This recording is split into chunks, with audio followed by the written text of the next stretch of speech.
Bienvenidos, bienvenidas. Desde el Pleno de la Asamblea Nacional, un año más nos encontramos aquí para hacer la rendición de cuentas del año 2011-2012.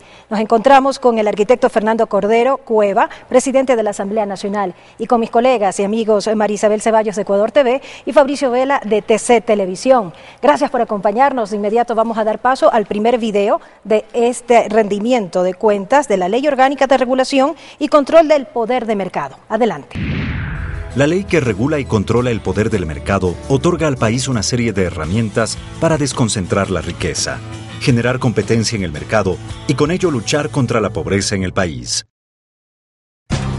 Con este criterio, la Asamblea Nacional aprobó con 67 votos el proyecto de Ley de Regulación y Control de Mercado, que si bien fue enviado por el Ejecutivo, en el transcurso de los debates se incorporaron más de 100 cambios en el documento original, en base a las observaciones de los asambleístas, sectores empresariales y organizaciones de la economía solidaria.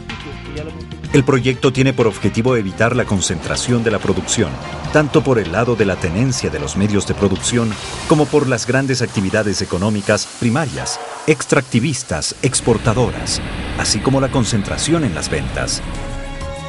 Con la nueva ley está prohibido el abuso de poder de mercado, por tanto, la explotación por uno o varios operadores económicos, clientes o proveedores. La regulación estará a cargo de una junta integrada por las máximas autoridades de las carteras de Estado a cargo de la producción, la política económica, los sectores estratégicos y el desarrollo social.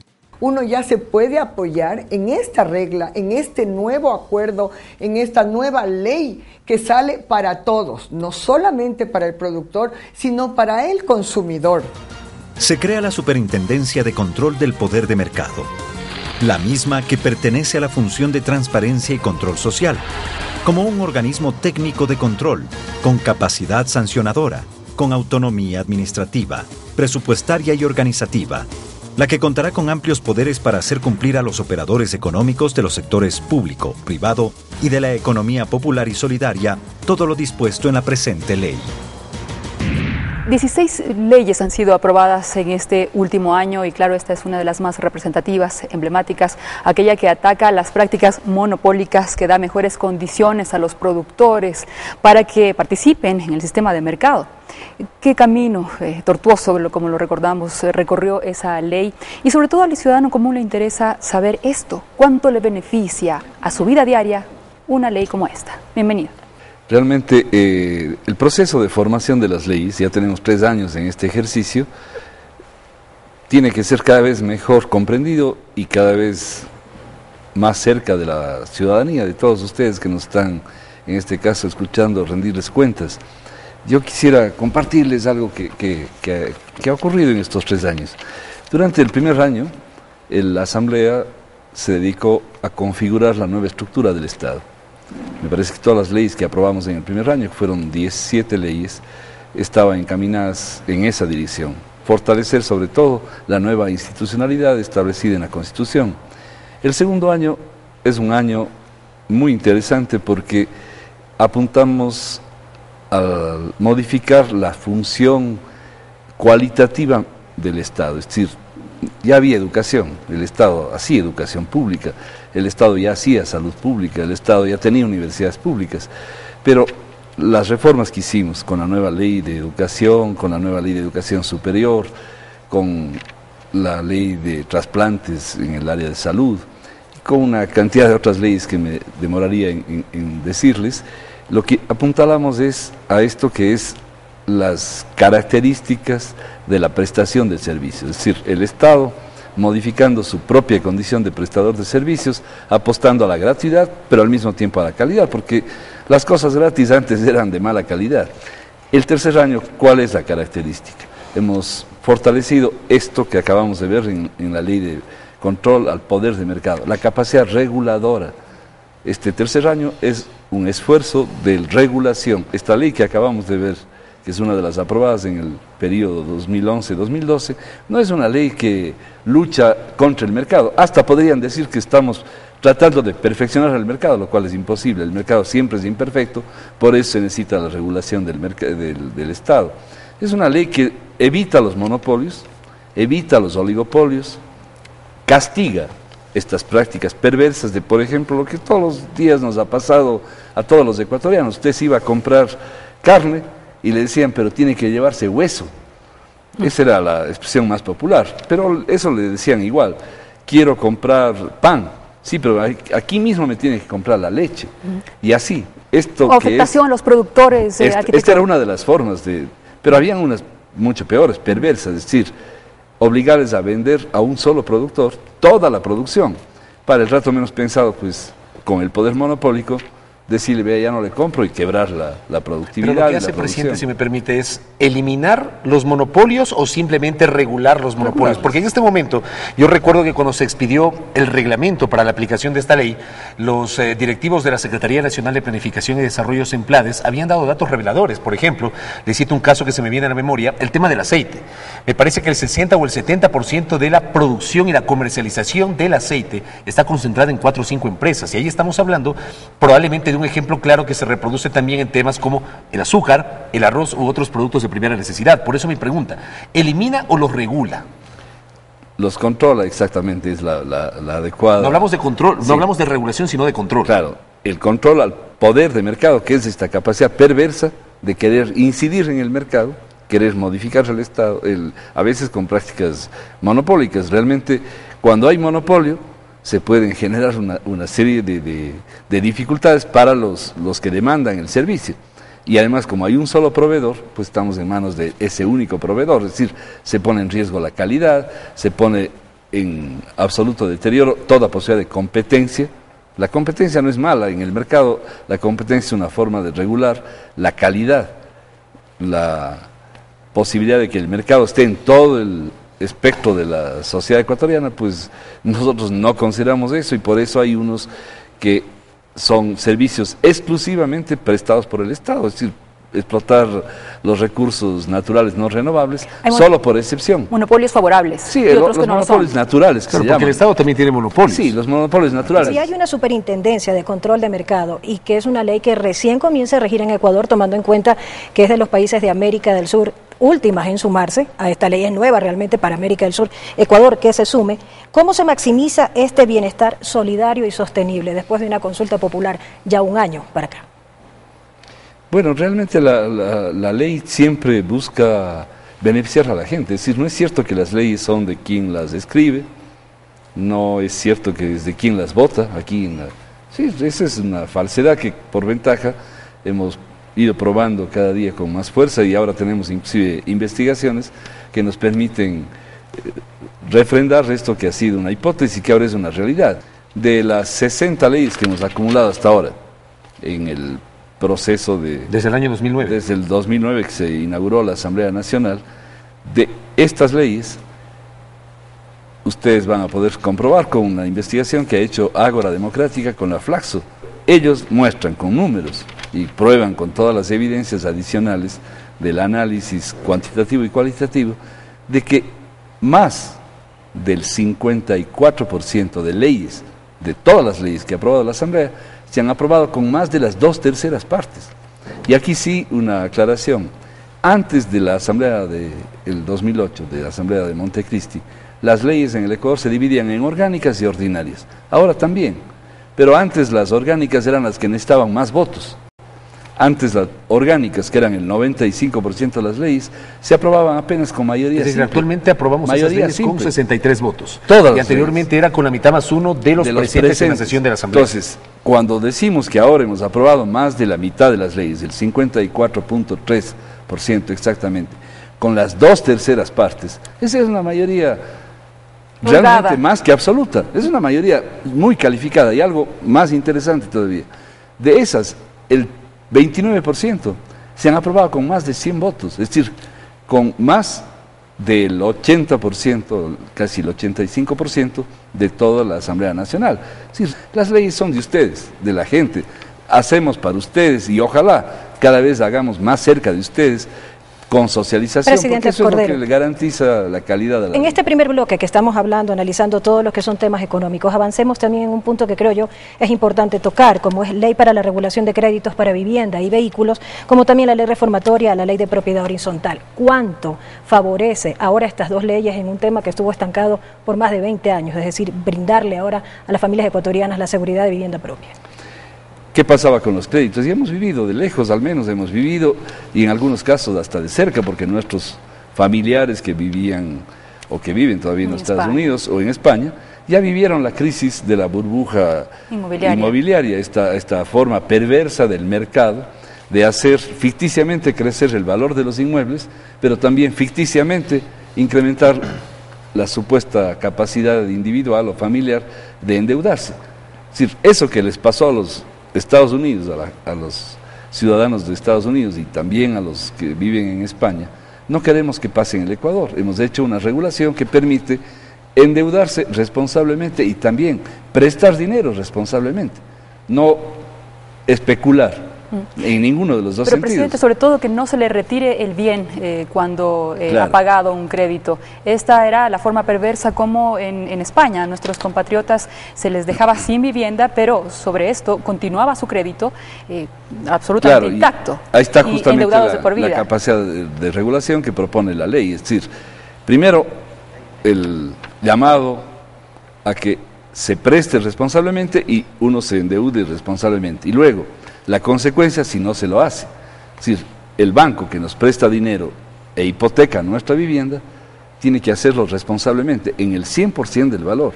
No puede tomar otros bienes de las familias endeudadas para cubrir lo que crea que le falta. Lo que pasa la ley en España anterior ahora, lo permitía. no había ley, que era peor. Ya. ¿Por qué incluyeron el tema de los vehículos? Porque por ahí también hubo mucha polémica respecto de eso. A ver, en el caso de los vehículos es cierto que hay un proceso acelerado, a tal punto que en la ley financiera que tenemos, la ley tributaria, la ley de equidad tributaria, les permite para efectos de los impuestos en el SRI, a los 5 años el valor residual es cero, es decir, en 5 años se devalúa un carro, y aquí los créditos ahora se dan hasta 8 años. He ahí de nuevo una invitación a hacer préstamos responsables. Lo que pudimos en ese momento, y ahora está mucho más claro con las evidencias ya de la práctica de aplicación de la ley, los que prestaban dinero para comprar vehículos o los que vendían los vehículos le pedían 20% por lo menos de entrada al comprador, y eso era de contado.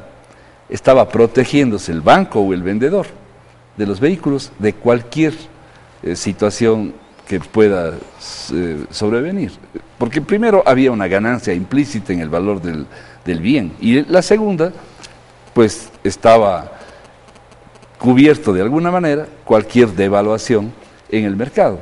Lo grave era que el carro se tomaba, yo inclusive hice una reforma en la ley, a la ley de comercio, que era una ley de la época de la dictadura, que decía lo siguiente, una barbaridad, una monstruosidad.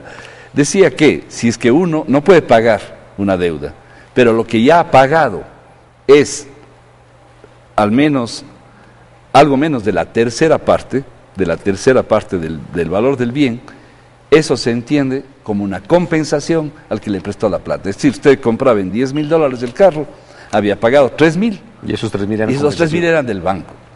Fuera de eso le habían pedido el valor del carro que le preste el banco era solo el 80%. Es decir, se quedaban con la entrada más la tercera parte de lo que se había logrado pagar. Una barbaridad. Aclarado este tema, presidente Cordero, hagamos una pausa, nuestros amigos televidentes. Estamos en la rendición de cuentas año 2011-2012 de la Asamblea Nacional. Volvemos enseguida, compadre.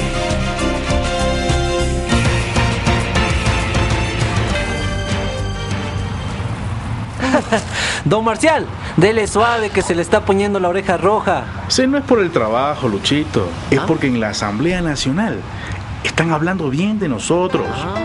Aprobaron la ley de regulación y control del poder de mercado. Ya ninguna empresa, por más grande que sea, me va a obligar a comprarle solo a ella. Ni me va a subir precios. Ahora todos podemos vender y producir libremente. Se acabaron los monopolios. ¿Ah? Ponte pilas y dame una mano.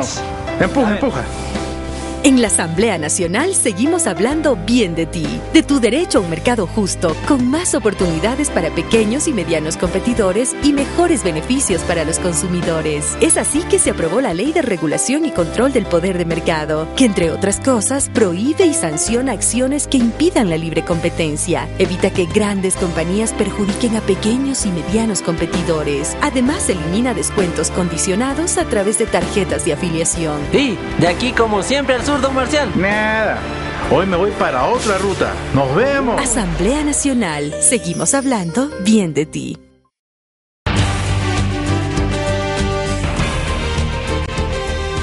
Este es el programa de rendición de cuentas de la Asamblea Nacional, que tiene ya 3 años de ejercicio al servicio del país, tratando de trascender de esta mirada desprestigiada del anterior Congreso Nacional, con varios retos entre manos. Y estamos hablando sobre los logros de este último año, 16 leyes aprobadas. En este segundo bloque vamos a abordar temas de interés social, las leyes que benefician a la ciudadanía desde ámbitos como las discapacidades y también el tratamiento de enfermedades raras o huérfanas, minoritarias, poco frecuentes o catastróficas. Veamos el siguiente reportaje. La Asamblea Nacional legisla para todos los ecuatorianos. Esta vez aprobó con el respaldo de todas las bancadas legislativas la Ley Orgánica de Discapacidades, que garantiza la aplicación de políticas públicas y sociales para la prevención y detección oportuna, habilitación y rehabilitación de la discapacidad y asegurar la plena vigencia, promoción y ejercicio de los derechos y atención adecuada, oportuna y de excelencia por parte del Estado. La ley fue construida con la participación de los diversos sectores inmersos en esta temática, para lo que se realizaron foros y encuentros en varias ciudades y provincias del país, en los que se escucharon las propuestas de la ciudadanía, de los sectores público y privado, y que permitieron mejorar la normativa legal. Además, se promoverá la corresponsabilidad y participación de la familia, la sociedad y las instituciones públicas, semipúblicas y privadas para lograr la inclusión social de las personas con discapacidad y el pleno ejercicio de sus derechos establecidos en la Constitución, los convenios internacionales y esta ley, en ámbitos como el trabajo, seguridad social, educación, salud, cultura, deporte, recreación y turismo. Esta es una ley que mejorará la vida de personas con discapacidad y sus familias, resaltó la asambleísta María Cristina Cronfle, presidenta de la comisión que se encargó de analizar la normativa. A partir de esta nueva ley orgánica de discapacidades, se escribe un nuevo destino, un nuevo futuro para las personas con discapacidad. El Estado fomentará y promoverá la utilización y el desarrollo de las habilidades, aptitudes y potencial artístico, creativo e intelectual. Igualmente vigilará la accesibilidad a las ofertas turísticas, promoverá programas y acciones para la inclusión, integración a la práctica deportiva. Hay que recordar al país que efectivamente la nueva Constitución de la República, vigente desde octubre del año 2008, establece derechos, que los ciudadanos, los seres humanos, somos sujetos de derechos, y presidente Cordero, indudablemente uno de los sectores que probablemente eran más vulnerables y poco atendidos en el pasado, es de las personas que anteriormente se las llamó minusválidos. Luego evolucionó ese término a personas con capacidades especiales y ahora les denominamos personas con discapacidad. ¿Hay la certeza de que se va a poder respetar o hacer respetar esos derechos, como por ejemplo el cobrarles el 50% de una tarifa de transporte público, que en los buses se pueda adecuar espacios para que puedan viajar en esos vehículos las personas que precisamente tienen algún tipo de discapacidad física? ¿Qué pasa con el acceso a créditos, el acceso al trabajo, sobre lo cual el vicepresidente sin duda alguna ha hecho un gran trabajo al haber impulsado que un porcentaje de la plana laboral de las empresas y en las instituciones públicas sea asignada a personas con discapacidad? ¿Cómo hacemos cumplir aquello en función de la ley, presidente Cordero? Creo que lo que hace esta ley es pasar de política de gobierno a política de Estado, porque en este gobierno eso lo reconocen propios y extraños, desde la vicepresidencia, que significa desde el gobierno, porque el vicepresidente, con todo el apoyo del presidente de la República, con todo el apoyo de la Asamblea y de toda la institucionalidad del Estado, pues realmente nos ha permitido a todos recuperar la dignidad, es decir, quedado atrás el maltrato, el desprecio, la falta de inclusión y todos los defectos que podíamos haber acumulado en relación con las personas con discapacidad. Como usted bien ha dicho, hasta el lenguaje hemos tenido que corregir. No hay discapacitados, hay personas con discapacidad. Ya nos han sorprendido aquí mismo en la Asamblea, personas que tienen alguna discapacidad, tienen en cambio otras capacidades que no tenemos los que nos sentimos normales.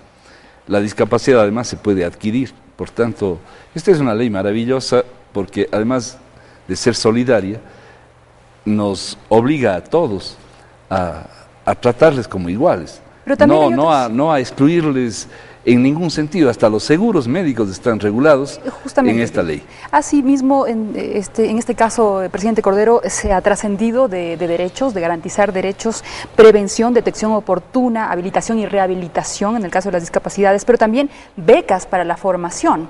Se ha interesado un poco más esta ley en el aspecto humano de desarrollo de la persona, justamente. Hay muchas cosas declaradas en épocas anteriores y no cumplidas. Tuvo que llegar el cambio que nosotros le llamamos Revolución Ciudadana para que primero empecemos a conocer nuestra realidad. O sea, el censo que hizo el programa Manuela Espejo, lo que nos hizo ver es que realmente tenemos una situación que hay que enfrentarla. El vicepresidente suele usar una frase muy interesante: le rompimos al mercado, sabe decir él, porque este rato ya no hay necesidad de comprar una silla de ruedas, no hay necesidad, y donde venden sillas de ruedas serán las últimas que vendan, porque el Estado les provee a todas las personas con discapacidad, todas lo que serían pues las prótesis y las herramientas adicionales para mejorar su movilidad, para recuperar de alguna manera la pérdida que significa tener una discapacidad.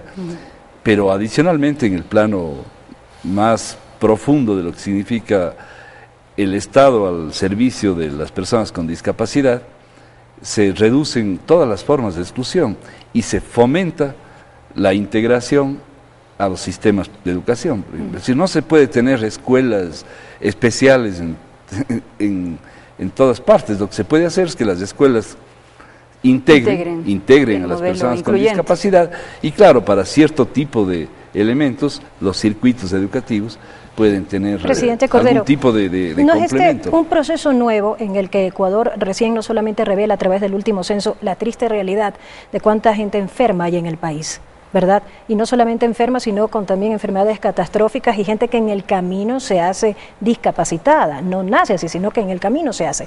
Es decir, humanizarnos, incluyéndonos todos un poco en este proceso de humanizarnos para tener un trato preferencial a la gente no solamente con enfermedades catastróficas, sino a la gente discapacitada. Estamos en un proceso recién de entrar a ser un poco más humanos en el trato, y ahí se inmiscuye también no solamente el plano del Ministerio Laboral, sino también el de educación, y aquí creo que hay un punto importante a destacar, como es el ámbito de la salud.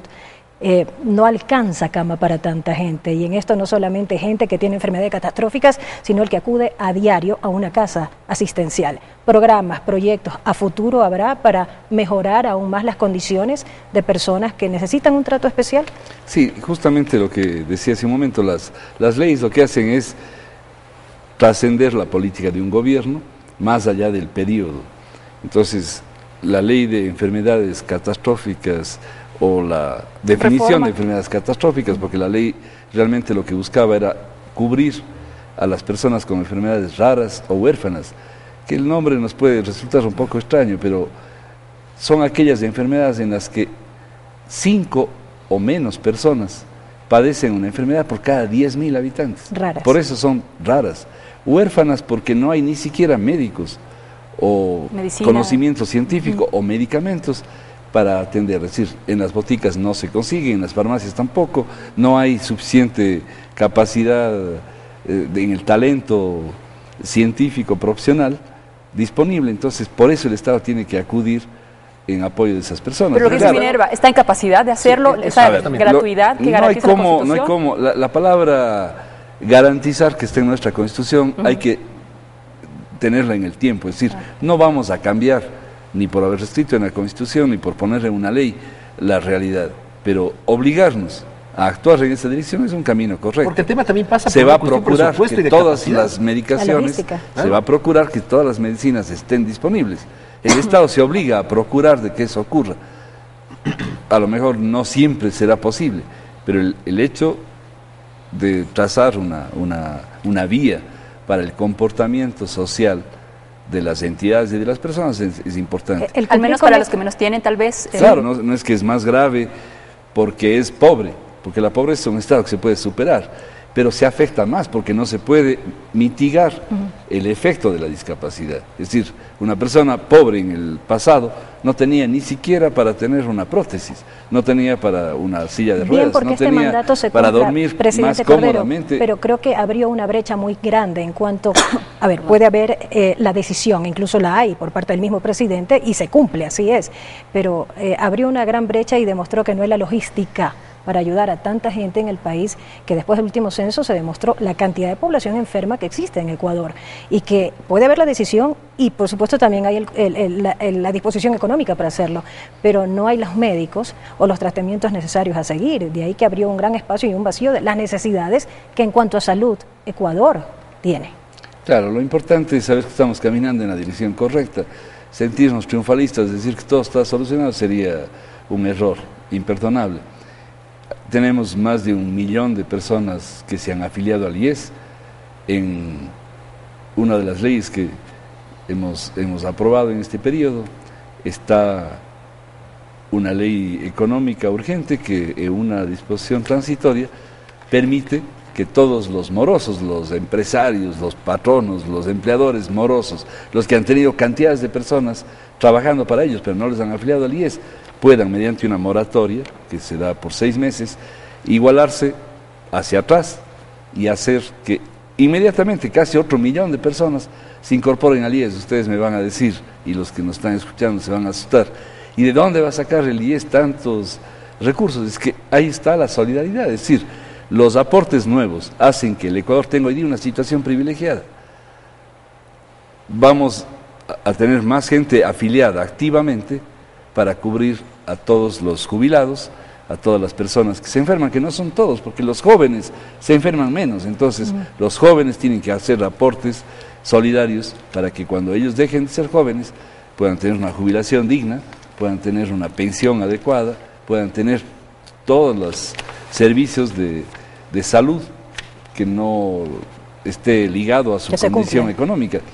Son líneas maestras de cómo el Estado ha decidido caminar, son justamente las nuevas políticas de esta revolución, son la concreción de las decisiones que en su momento se escribieron en la Constitución y que hoy día estamos en pleno proceso de desarrollo de los derechos y de las ideas matrices de la nueva Arquitecto, esto justamente la universalización de la seguridad social, sin duda, es un anhelo, usted lo ha trabajado desde su agenda legislativa, incluso en el anterior Congreso, pero también se incorpora en esta ley orgánica la jubilación a los 25 años para personas con discapacidad. Eso es maravilloso. Está en el Estado, digamos, el IES en capacidad de sustentarlo, es técnicamente sustentable. Por lo pronto el IES no ha tenido que hacer modificaciones, aspiremos que decidamos bien en la próxima elección de febrero, tanto para presidente cuanto para la Asamblea, y que se pueda tener una mayoría comprometida con esto que será la universalización de la salud. Y ahí seguramente, si somos responsables y somos solidarios, habrá que hacer ciertas equiparaciones, ciertas elevaciones de los aportes, para que, si queremos una jubilación especial para las mujeres, porque es cierto que las mujeres que trabajan tienen una naturaleza inclusive diferente por la labor que hacen esposas, madres. Si queremos darle trabajo, dicen, ¿no? No necesariamente, la jubilación no necesariamente debería ser una fórmula de reconocimiento de la diferencia del trabajo de las mujeres. Podría ser otra, podría realmente mejorarse con otras, pero todas aquellas mejoras que se hagan a las personas con discapacidad, a las mujeres y a todos los que puedan seguirse jubilando y mejorando las jubilaciones, pasan por una decisión solidaria que en su momento tendrá que también justificarse con un aporte. Hoy día el aporte privado no es igual al público, por ejemplo. Deberíamos pensar en ir equiparando, pero eso en un año electoral van a dividirse entre buenos y malos. Claro. Buenitos los que quieren todos los derechos sin que cueste nada, y malos los que decimos responsablemente de que hay que Dosificar. Dosificar, el que tiene más tiene que pagar más, esa es la solidaridad. Tema complejo que sin duda podría quedar tal vez ya no para esta asamblea, sino para la próxima. En el siguiente bloque, en el tercer bloque de este programa especial sobre la rendición de cuentas con el presidente del Parlamento ecuatoriano, el arquitecto Fernando Cordero, vamos a analizar temas un poco más complejos, fundamentalmente derivados de la situación política de la legislatura, los vetos, la institución del veto. Hubo 2 vetos totales a 2 leyes que generaron aquí polémica en el Parlamento y por suerte, ¿qué pasa con la ley de comunicación? Tras la pausa les contaremos con el arquitecto Cordero de este programa especial.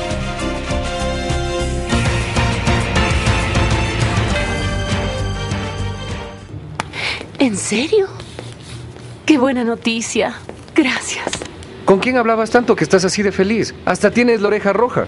No es por el teléfono, debe ser porque en la Asamblea Nacional están hablando bien de nosotros. Me dicen que ya está aprobada la ley de donación de órganos. ¡Qué bueno! En la Asamblea Nacional seguimos hablando bien de ti, de tu derecho a la salud. Es así que se aprobó la ley de trasplante de órganos y tejidos, con la cual se crea el Sistema Integrado de Donación, que garantiza más esperanza para quienes necesitan un trasplante para vivir. Y es con esta ley que nos convertimos en donantes universales, salvo quienes manifiesten lo contrario. Además, toda persona que reciba un trasplante tendrá un trato preferencial en atención médica postoperatoria y muchas otras ventajas. Asamblea Nacional. Leyes para el país que soñamos. Gracias por continuar junto a nosotros en este programa especial de rendición de cuentas del presidente de la Asamblea Nacional, Fernando Cordero. Lo ha anunciado, vamos precisamente a pasar revista en el siguiente video a 2 temas que fueron materia de un veto total por parte del presidente Rafael Correa y que previamente habían sido aprobados por la Asamblea Nacional. La Ley de Desarrollo Fronterizo primero y posteriormente la Ley Orgánica de la Función Legislativa. Temas polémicos que los revisamos a continuación. De conformidad con la normativa constitucional, un proyecto aprobado aquí en la Asamblea Nacional es remitido al presidente de la República para que lo sancione u objete fundamentadamente. De los proyectos aprobados durante agosto de 2011 y julio de 2012, el Ejecutivo objetó totalmente las reformas a la Ley Orgánica de la Función Legislativa y la Ley de Desarrollo Fronterizo. El veto total del Ejecutivo tiene varias lecturas entre las y los asambleístas. Lastimosamente no establecimos los mecanismos de coordinación necesarios y no logramos llegar a un acuerdo, en este caso como bancada de Movimiento País, con los compañeros y compañeras del Ejecutivo. En el tema de la Ley de Desarrollo Fronterizo, yo creo que la seguridad del país está por sobre todas las cosas. Me parece que estuvo muy mal asesorado el presidente de la República al hacer un veto total de una ley necesaria para el Ecuador. Eso muestra definitivamente que hay una inclusive descoordinación interna entre las funciones del Estado y yo creo que al menos entre el oficialismo debería haber una mínima coordinación. Consideramos que pudo haber sido un veto parcial si no estaba de acuerdo con los temas de fiscalización que constaban en la ley, pero lamentablemente se cerró en un veto total que nos ha cerrado cualquier posibilidad de avanzar con la Ley Orgánica de la Función Legislativa. Hemos trabajado en la ley de frontera, aspirábamos tener una ley, pero tendrá razones el señor presidente. Vetar totalmente una ley que genera gran expectativa, como fue por ejemplo la Ley de Desarrollo Fronterizo, nos ha privado en este caso a los carchenses y a los ciudadanos de la frontera de tener un instrumento legal para desarrollarnos de mejor forma. Esta situación detuvo las demandas expresadas en los 2 cuerpos legales. Sin embargo, la Asamblea Nacional podrá volver a considerar los proyectos después de un año contado a partir de la fecha de la objeción. De acuerdo a lo que podemos escuchar, presidente Cordero, tal parecería que esta correlación de fuerzas no llega a un fin sano o productivo. Es decir, tanta diferencia de opinión podría pensarse que la frontera se queda sin seguridad legal. Pregunto, ¿en la práctica realmente es así el haber vetado esta ley cuando dentro del presupuesto general del Estado se proporciona a las provincias que están en frontera con mayor capacidad incluso para temas tanto de frontera, de seguridad y de comercio? Creo que si es que la coordinación era mayor, el propio Ejecutivo podía mejorar haciendo algún aporte que son privativos del Ejecutivo, de acuerdo al 135 de la Constitución. En el caso de la Ley de la Función Legislativa, yo creo que el 90% de la ley era bueno y había como hacer un veto parcial. También perdimos la oportunidad. ¿Y ese 10% a qué se refiere? Porque ese 10%... según usted, yo permítame interpretarle, si ese 90% era bueno, el presidente vetó totalmente por culpa de ese 10% que tal vez no era bueno. Sí, porque posiblemente también ahí la falta de coordinación le hizo tener una tesis al presidente que no necesariamente está pegada a la técnica legislativa, es decir, había un conjunto de incorporaciones hechas por la oposición.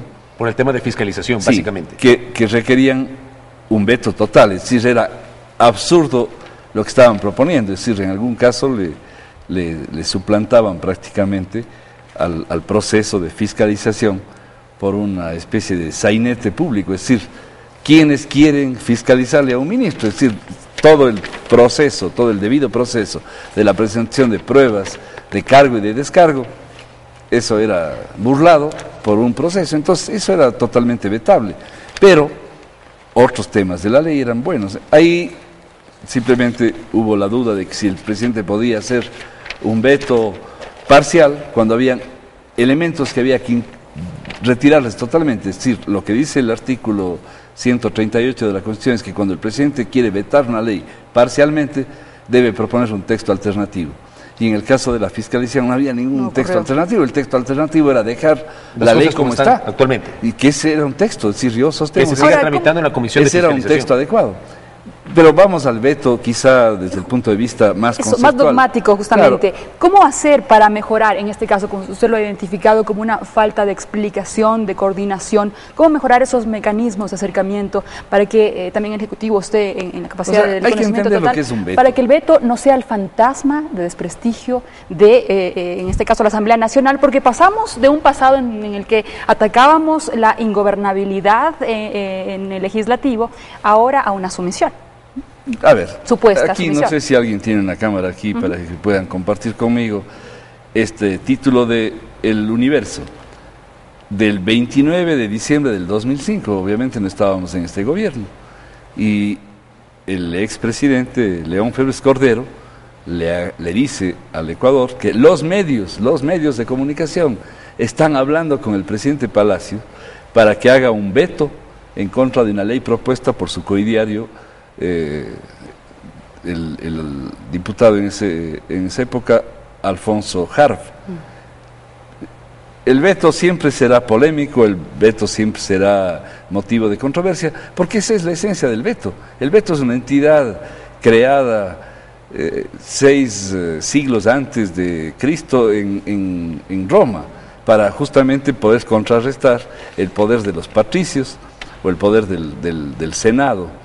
Y esto se va desarrollando. Y el veto en el Ecuador es todavía un tema bastante menor que el que hoy día viven, por ejemplo, los Estados Unidos.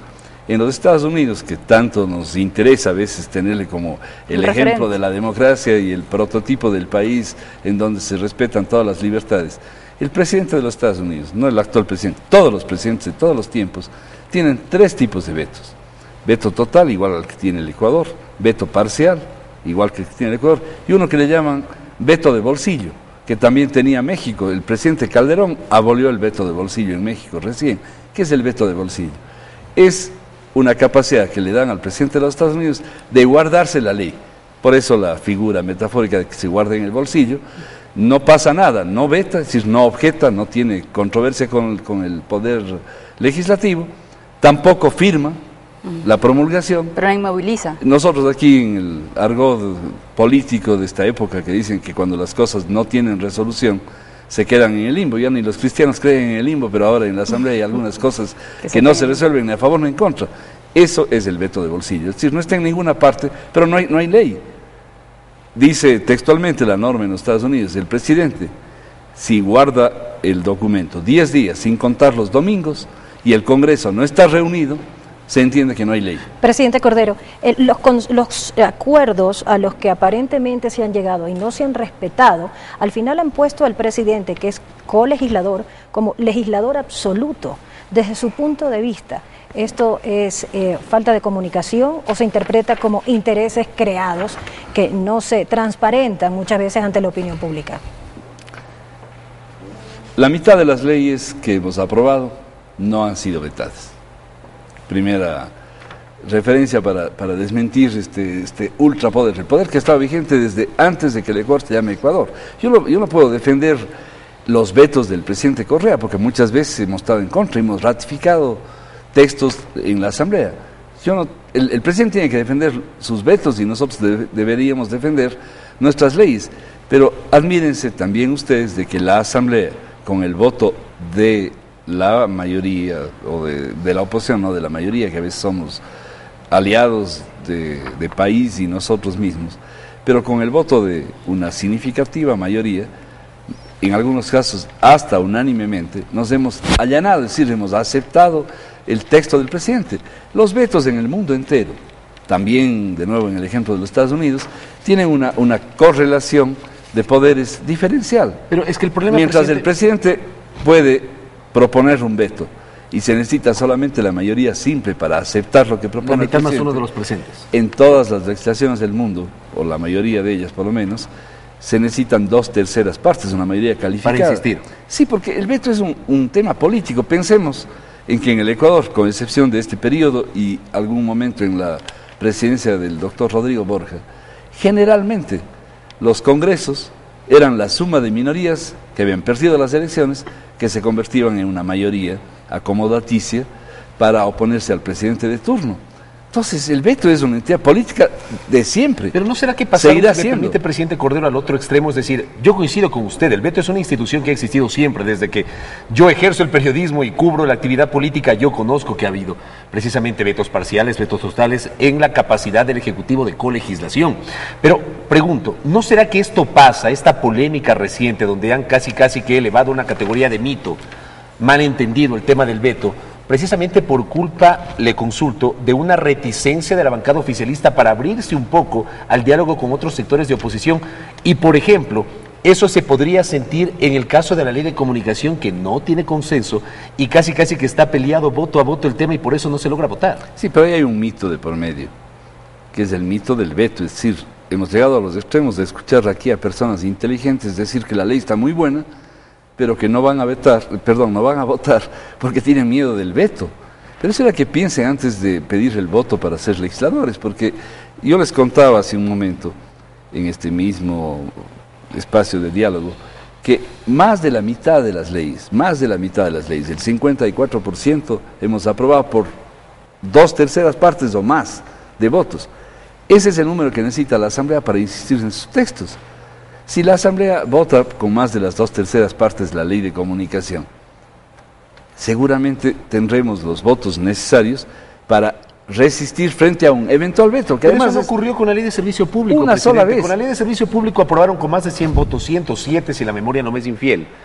Y resulta que el presidente vetó y aquí en la Asamblea no hubo los votos para insistir en los textos que originalmente aprobaron. Y mire usted, eso ocurrió el 29 de septiembre del año 2010 y al día siguiente se produjo el detonante el 30 de septiembre. Sí, es un caso desagradable de acordarnos por los hechos. Sin duda. Pero usted lo separa, ¿no cree que de alguna manera es el reflejo de lo que ahí está pasando? ocurrió algo que vale la pena hacer una lectura política. El bloque del partido al que pertenecemos conjuntamente con el presidente, nos dividimos y eso significó que no hubo votos ni para allanarse ni para insistir en el tema. Presidente Cordero, ¿cuánto implicará esa decisión? Pero esa ahora? es una decisión en 60 leyes, y si ustedes multiplican la cantidad de artículos que tienen las leyes, porque generalmente los vetos son a artículos, no a la ley, no nos llamaría veto parcial. Estamos hablando de las contabilidad o las cuentas que yo les he mostrado, porque no tengo datos más precisos. Yo voy a trabajar y les compartiré en los próximos días cuántos artículos han sido vetados y cuántos no han sido vetados. Les aseguro que las 2/3 partes de los artículos de las leyes no han sido Antes vetados. de finalizar este bloque, presidente Cordero, ¿pasa o no pasa la ley de comunicación antes o después de que comience la campaña electoral? A ver, la campaña electoral debería ser un referente para todas las leyes, para todas las iniciativas, para todas las tesis, justamente para confrontar. A mí me encantaría que durante la próxima campaña electoral las tesis políticas que hoy día están en duda aquí en la Asamblea, como es la libertad, se analicen con la ley. ¿Tiene en el horizonte una fecha para volver a presentar tengo la certeza o a de que convocar a la esta asamblea que termina en Termina el 23, el 14 de mayo del próximo. 13 de mayo del próximo. Ya hay una nueva asamblea. Así es. Tiene que votar la ley, bien sea para aprobar, como yo aspiro, o bien para negar. Aunque sea el 13 de mayo. No creo que tengamos que diferenciar. Antes hay que espantar algunos cucos en algunos legisladores. ¿Te parecería que el mayor interés? El presidente dijo hace unos días que la ley duerme el sueño de los justos.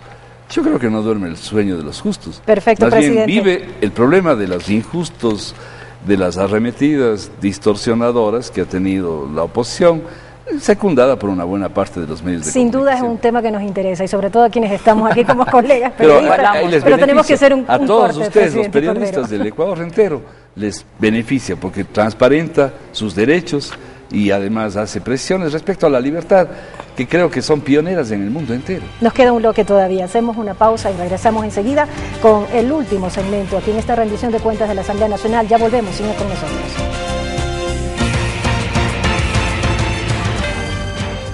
Mi amor, mira, su orejita derecha está roja. La tuya también está roja, mi vida. ¿Será porque están hablando bien de nosotros? Sí, en la Asamblea Nacional estamos hablando bien de ti, de tus derechos, debatiendo y aprobando leyes que te beneficien, leyes que mejoren tu vida y la de tu familia.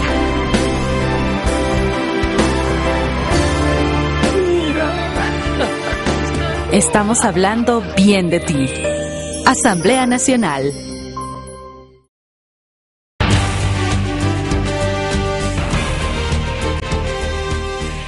En esta última parte vamos a abordar algunos derechos que la ciudadanía tiene para participar activamente en democracia. Vamos a comenzar entonces por esta parte presentando el siguiente reportaje que nos da cuenta de lo que hemos enunciado. El Ecuador, luego de 30 años de la firma de la Convención de las Naciones Unidas sobre los Derechos del Mar, CONVEMAR, accederá a todos los beneficios de este instrumento internacional, una vez que fue ratificada por la Asamblea Nacional con 81 votos de la mayoría de bloques legislativos. Este proyecto es necesario en la perspectiva de que, buscando el equilibrio, parta de una realidad, y esa realidad me parece que el país tiene que reconocer. Y en esa perspectiva creo que es válido este proyecto de ley. Que se archive ese informe que presenta la comisión que preside Fernando Bustamante. Pero ¿qué ocurriría si es que no firmamos esta convención? El Ecuador se quedaría con el estatus jurídico que tiene en este momento, es decir, única y exclusivamente han parado su derecho sobre la base de la Declaración de Santiago. Es que hay temas en los cuales no puede haber oposición y gobiernismo. Los temas que hacen a los intereses territoriales de un país son temas para todos los ecuatorianos. El Estado ecuatoriano ejercerá soberanía y jurisdicción sobre las 200 millas marinas, que se hallan integradas por los siguientes espacios marítimos: las aguas situadas al interior de las líneas de base, el mar territorial, la zona económica exclusiva, que es un área comprendida entre los límites exteriores del mar territorial y hasta una distancia de 188 millas marinas adicionales. Y eso significa, por supuesto, también más trabajo, más producción para muchas poblaciones que viven de la actividad marítima en todas sus dimensiones, obviamente mejores perspectivas de bienestar. La CONVEMAR, firmada en agosto de 1982, es el único instrumento de carácter universal y vinculante que reconoce y fortalece los derechos de los estados ribereños con respecto al uso del mar, hasta una distancia de 200 millas marinas. Protege los recursos naturales marinos que en él se encuentran y, basados en estudios técnico-científicos, permite la ampliación de la plataforma continental más allá de las 200 millas. Que un Estado tiene diferentes intereses y diferentes coyunturas, y esas coyunturas e intereses cambiantes se llaman etapas geopolíticas. Al aprobar la adhesión del Ecuador, se destacó que el país no puede vivir aislado y no beneficiarse de las ventajas y beneficios que se derivarán de su participación en el ordenamiento jurídico internacional establecido en la CONVEMAR, instrumento jurídico universal que es considerado como el logro más importante alcanzado por la humanidad en los últimos 500 años para regular todas las actividades humanas de los mares y los océanos. La adhesión a la CONVEMAR le permitirá al Ecuador gozar del reconocimiento jurídico de la comunidad internacional, de sus derechos de soberanía sobre sus espacios marítimos y océanos y le asegurará el camino hacia un futuro promisorio para todos sus habitantes a través de la preservación, protección y administración sustentable de sus recursos naturales.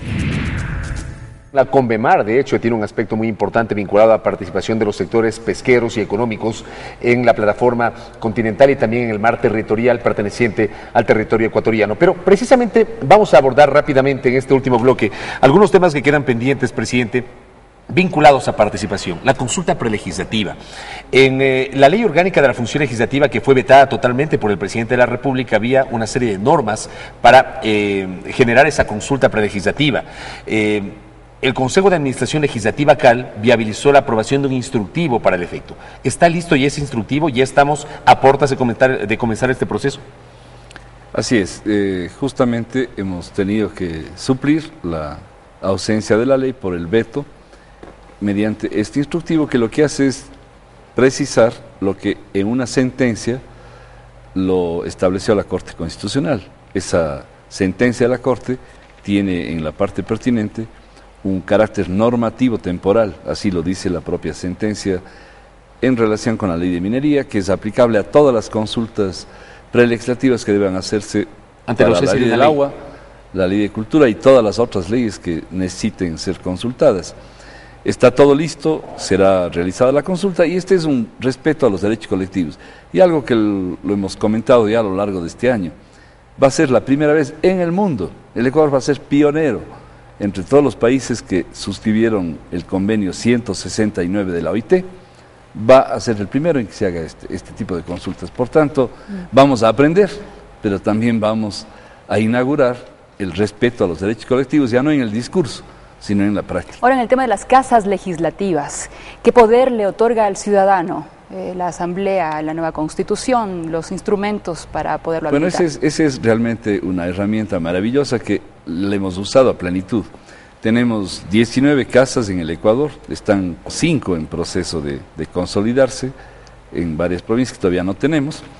Tenemos 2 en el exterior, uno en Toronto y otro en Nueva York. Están haciéndose este momento instalaciones en 3 puntos internacionales adicionales, Milán, Madrid y Caracas, y conjuntamente con otras herramientas que tenemos para interactuar con las personas. ¿Cómo colegisla el ciudadano?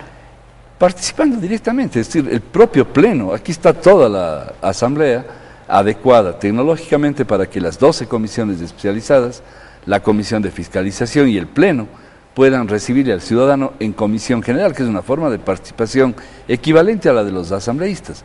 Hemos visto en el Pleno cómo desde una casa legislativa, a distancia, intervienen en la sesión del Pleno, esto forma parte de las actas, las comisiones recogen las observaciones y se colegisla de esta manera. Son formas de ampliar la participación, de darle una relación directa al ciudadano con la Asamblea. Yo digo, esta vía doble de acercarle la Asamblea a la gente y que la gente se acerque a la Asamblea es la mejor fórmula para hacer mejor las leyes. Presidente Cordero, ese acercamiento que se está dando con la comunidad va a ser aún más cercano. Le pregunto esto porque su nombre está propuesto para la candidatura de la presidencia de GRULAC, Grupo Parlamentario de América y el Caribe, incluso organización más antigua que las mismas Naciones Unidas. La sede, tengo entendido, que se la está construyendo aquí en Quito. Van a venir más de 185 países, 1.500 legisladores y temas básicos a tratarse: crisis económica, crisis energética, calentamiento global. Pregunto, la importancia de esta convención y de que usted acepte esta propuesta, ¿cuánto va a unir a los intereses de los países, sobre todo de América Latina? Bueno, realmente el Ecuador ha tenido que vivir en los últimos 3 años un cambio radical en las relaciones internacionales. A mí me tocó asistir a la primera reunión de la Unión Interparlamentaria a defenderle al Ecuador de una acusación. Le acusaban de ser un país poco democrático. Teníamos un juicio, nos iban a instaurar un juicio al Estado ecuatoriano y particularmente a la Asamblea por haber suspendido o suprimido el Congreso anterior. Pero cuando se les demostró que esa fue una decisión la más democrática, la más importante que se puede tomar en democracia, que es la voluntad del pueblo ecuatoriano, pues las relaciones cambiaron radicalmente. De perseguidos hemos pasado a ser más bien... ¿Referentes? ¿Ejemplos? Sí, pues, más que ejemplos, porque creo que eso no es bueno, la vanidad nunca es buena compañera de nada. Pero el Ecuador ha sido reconocido como un país que está dispuesto a seguir haciendo cambios, que trabaja con la gente, que le considera al Parlamento como una herramienta de la democracia. Hemos sido escogidos para ser sede, no física de ninguna construcción, sino sede de la próxima reunión mundial. Vale la pena que los que nos conocen, la Unión Interparlamentaria es la entidad internacional más antigua que une a los países del mundo. Y tenemos en ese sentido pues la suerte de tener esta Asamblea Nacional, pero además han propuesto mi nombre, y más allá de que yo sea el candidato por Ecuador, le han propuesto a Ecuador que sea el representante de Latinoamérica en la Unión Interparlamentaria. Hay un grupo geopolítico que se llama GRULAG, y mi nombre está propuesto para que en Quebec, en Canadá, el próximo mes de octubre, pueda ser considerado como presidente del grupo latinoamericano de la Unión Interparlamentaria. Yo quiero, antes de cerrar esta entrevista, presidente, probablemente esta sea la última ocasión en la actual administración suya como presidente de la legislatura que podamos hacer esta rendición de cuentas. ¿Por qué mi pregunta? ¿Usted se va a presentar como candidato a la reelección en las elecciones que se avecinan del 17 de febrero? Yo soy parte de un movimiento que ha hecho esfuerzos para, no solamente nosotros, sino contagiar. Hemos puesto en la Constitución, en la ley, formas democráticas de selección de candidaturas, pero que no sea el dedo, que nunca más sea el dedo ni los autocandidatos. Yo nunca, por suerte, nunca he sido autocandidato a nada, ni a dirigente en el colegio, que es la primera vez que me eligieron presidente del curso. Nunca he sido autocandidato, no lo voy a hacer ahora. Mi movimiento está en plena libertad de proponer candidaturas. Yo creo, quiere o no? Yo creo en la renovación, pero si el movimiento país democráticamente propone mi candidatura, pues yo tendré la oportunidad de dialogar con quienes me proponen y de evaluar juntos la posibilidad de aceptar o no una candidatura a la reelección la otra opción sería como asambleísta. La otra opción sería que usted, digamos, se tome un año sabático, porque eso también he escuchado y por eso mi consulta, y aguarda el 2014 para buscar otra vez captar la alcaldía de Cuenca. ¿Ah? ¿Es cierto eso? Eso es para molestarle a mi amigo, compañero, al alcalde que yo apoyo y apoyamos para que sea elegido.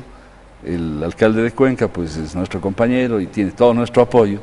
Sí, es que creo que esa es una tesis para molestarle a Paul, para poner nervioso, pero él es un hombre que no se deja provocar. Yo no escojo las candidaturas, yo lo que estoy es dispuesto a seguir asumiendo hasta el día que pueda las cargas. A mí no me interesan los cargos, me interesan las cargas, los compromisos. Por eso estoy en el movimiento en el que participo con militancia, porque creo en el cambio. Yo seguiré luchando de donde quiera que esté por vivir en un nuevo país. ¿Es difícil legislar, presidente Cordero? Si yo no puedo vivir en un nuevo país, que sean mis hijos. ¿Le quedan todavía nietos pendientes o todavía falta? No, todavía tenemos hasta mayo y hay muchas cosas. Solo para que ustedes estén informados. Tengo en la agenda legislativa, es otro gran logro de la Asamblea actual, tener planificación legislativa. Tengo 20 leyes para segundo debate, 20. Y tengo 17 leyes para informes de primer debate. Es decir, esto no pasaba antes. Yo fui 4 meses diputado y realmente había que rogarle al presidente que cuente qué va a ser la agenda del próximo jueves cuando estábamos en martes. Entonces, era muy poco posible en las viejas estructuras de los congresos tener una planificación. Las leyes se hacían contando los votos. Ahora nos ridiculizan un poco por el tema de que alguien está contando los votos en comunicación. Antes era lo común. Todas las leyes que se ponían en el pleno eran las que tenían votos y las otras nunca ni aparecían. ¿Trabajar y moralizar? ¿Que desgaste en el ejercicio de la presidencia? O sea, cuando uno ve que el país está caminando en la dirección correcta, yo creo que no se puede uno amilanar ni quejar. Estamos aquí para sobrellevar cualquier dificultad, para superarla, para crear bases mucho más sólidas para una nueva democracia, para construir realmente ese nuevo país por el que realmente estamos dispuestos no solamente a tener luchas, sino a dar hasta la vida. Yo, por cambiar este país para que sea más justo, más equitativo, más humano, más solidario, daría con gusto mi propia vida. Es parte de la tarea diaria, presidente Cordero. Con esto finalizamos, no sin antes agradecerle por esta invitación a mis colegas y a mí por esta rendición de cuentas año a año. En tal caso, éxitos en sus funciones. Tenemos entendido que lo que se ha cumplido durante un año son 16 leyes aprobadas en el último año y convenios internacionales ratificados por la Asamblea Nacional. Con esto concluimos. Gracias por su amable sintonía y compañía, y también al presidente Cordero por invitarnos, y a nuestros amigos y colegas Villegas, María Isabel Ceballos de Ecuador TV y Fabricio Vela de TC Televisión. Hasta pronto, un abrazo para todos.